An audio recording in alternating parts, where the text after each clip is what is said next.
Saint Michel, ange des derniers temps.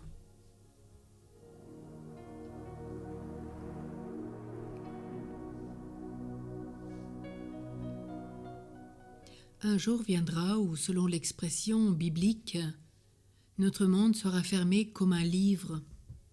Ce sera le jour de Dieu, le jour de sa justice, de son triomphe. Dieu doit avoir le dernier mot et montrer qu'il est le maître tout-puissant d'amour, le juge souverain. Il faut aussi qu'à la face de l'univers, la vertu soit récompensée, le vice puni et humilié.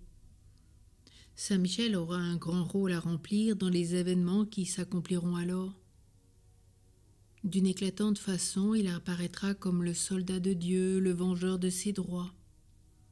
Mais avant de mettre un pied sur la terre et l'autre sur la mer et de proclamer qu'il n'y a plus de temps, il devra livrer un grand combat, nous rappelle le livre de l'Apocalypse au chapitre 10, versets 3 et suivants. Quand approchera la fin du monde, l'homme de péché tentera un suprême effort contre Dieu et comme son Christ, nous dit saint Paul dans sa deuxième épître à Timothée, chapitre 2. Michel, le champion des droits de Dieu au ciel, se lèvera de nouveau, défendra les serviteurs du Christ, renversera de son trône le séducteur et le tuera. C'est l'enseignement des docteurs.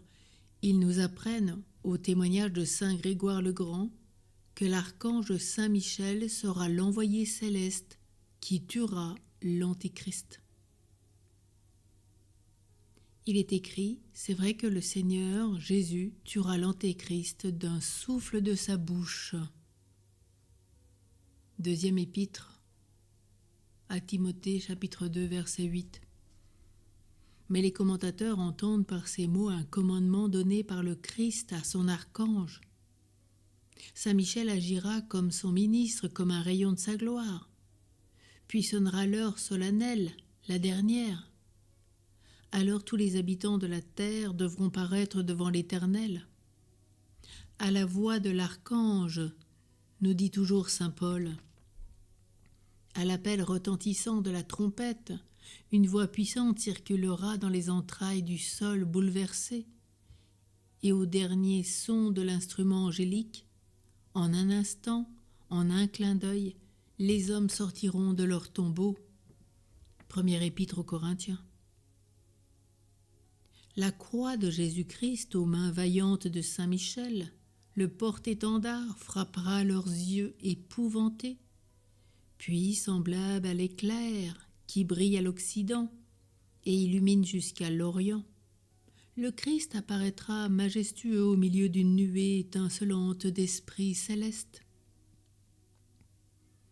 Tous les hommes seront là, rassemblés par les anges, les méchants saisis d'effroi, atterrés dans une angoisse inexprimable, les bons remplis d'une indicible espérance et soulevés par l'amour, s'élançant dans les airs à la rencontre du Sauveur.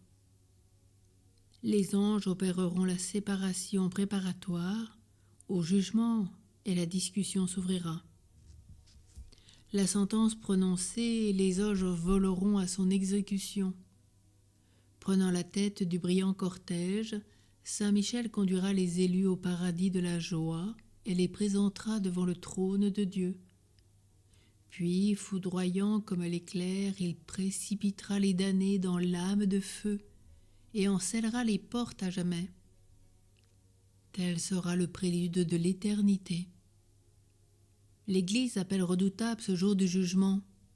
Heureux ceux qui, pendant leur vie, auront demandé à Saint Michel aide et protection pour ne pas périr en ce jour d'épouvante.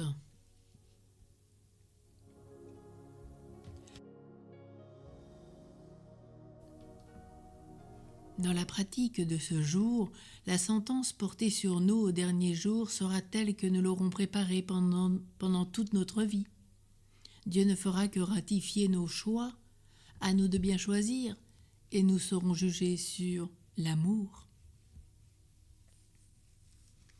Dans l'histoire de ce jour, Saint Michel est l'ange que vit Hermas, le célèbre auteur du Pasteur.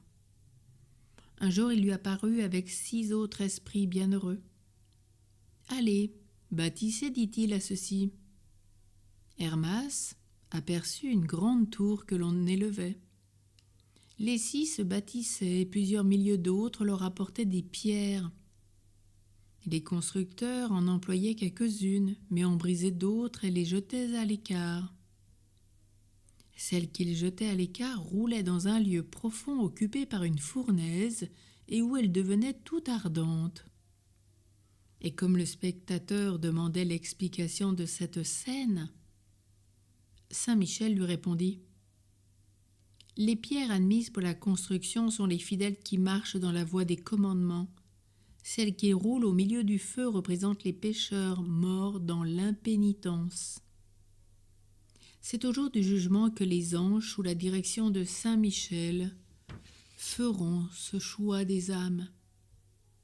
Soyons des pierres dignes d'entrer dans la divine construction. » Prions. À cette époque terrible, ô Saint Michel, les hommes auront besoin de votre puissante protection. Je vous la demande pour eux. Si je dois vivre en ces jours d'abomination et de désolation, ne permettez pas que je sois victime de la séduction. Donnez-moi la force et le courage de résister jusqu'au sang, s'il le faut. Marquez mon front du signe sauveur. Faites enfin que mon nom soit écrit au livre de vie et que je puisse suivre l'agneau divin dans le royaume de sa gloire. Qu'il en soit ainsi.